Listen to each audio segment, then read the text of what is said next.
C'est le début de l'été et à Martigues, on prépare déjà la nouvelle saison 2016-2017 du Théâtre des Salins qui s'annonce véritablement éclectique et innovante. À l'ouverture le vendredi 30 septembre, préparez-vous à sauter sur vos sièges, horreur malheur, parce que le big band français le plus délirant, le plus décalé, horreur malheur, vient fêter leur anniversaire sur la Venise provençale.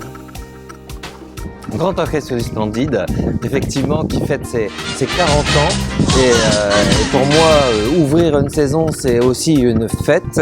Et depuis 40 ans, je pense qu'ils ont été dans toutes les fêtes de famille, d'amis, etc. avec la salsa du démon. Et ça fait un plaisir de les accueillir. Le théâtre proposera bien évidemment son lot de représentations classiques comme Antigone, Roméo et Juliette, Fidelio, mais aura comme fer de lance la diversité et l'ouverture à la culture populaire, à la jeunesse, aux musiques actuelles, aux thèmes numériques.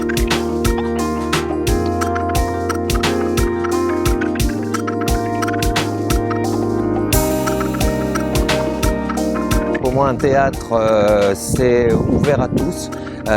Du plus jeune au plus âgé. On a souvent tendance à penser d'ailleurs que le théâtre est fait pour les vieux.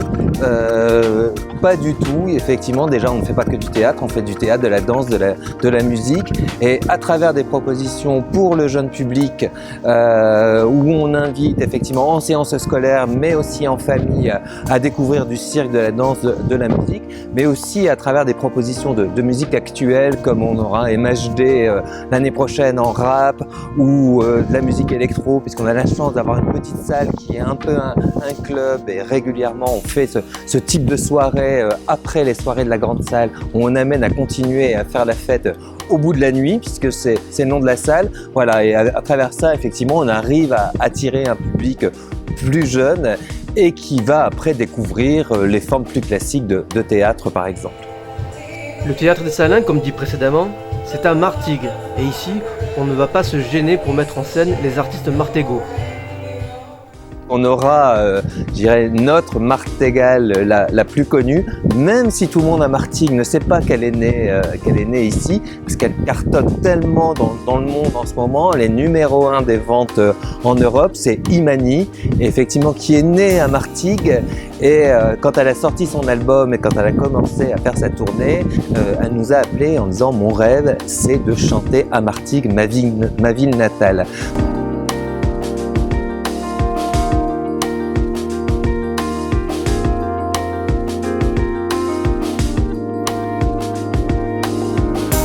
L'idée, c'est effectivement d'aller un peu plus loin, aussi de sortir de nos murs, parce que c'est important. Tout au long de la saison prochaine, on va se balader, on sera dans Martigues, mais aussi dans toute la région avec le train bleu qu'on a créé l'année dernière et qui se passe de Istres à Marseille, et avec les collections secrètes. Alors les collections secrètes, c'est un rendez-vous qu'on va donner, 5 rendez-vous tout au long de l'année. L'idée, c'est de collecter les secrets de la ville dans 5 endroits secrets de Martigues, très peu connus ou pas du tout connus des Martégots, où on va créer des événements artistiques, festifs, conviviaux, où tous les secrets de la ville seront livrés.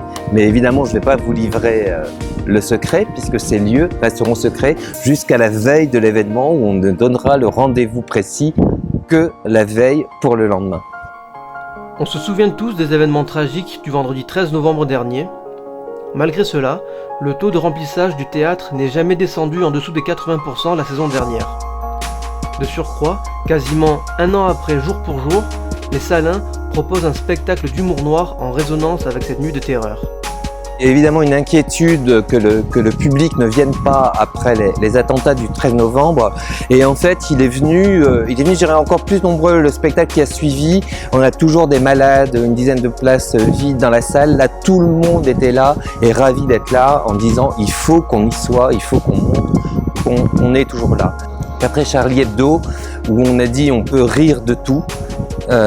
Et c'est important qu'on défende ça. Effectivement, on peut rire de tout et même des attentats. Et Jérémy Ferrari le fait très bien, avec beaucoup de subtilité, pas de grossièreté, mais on peut rire de tout, oui.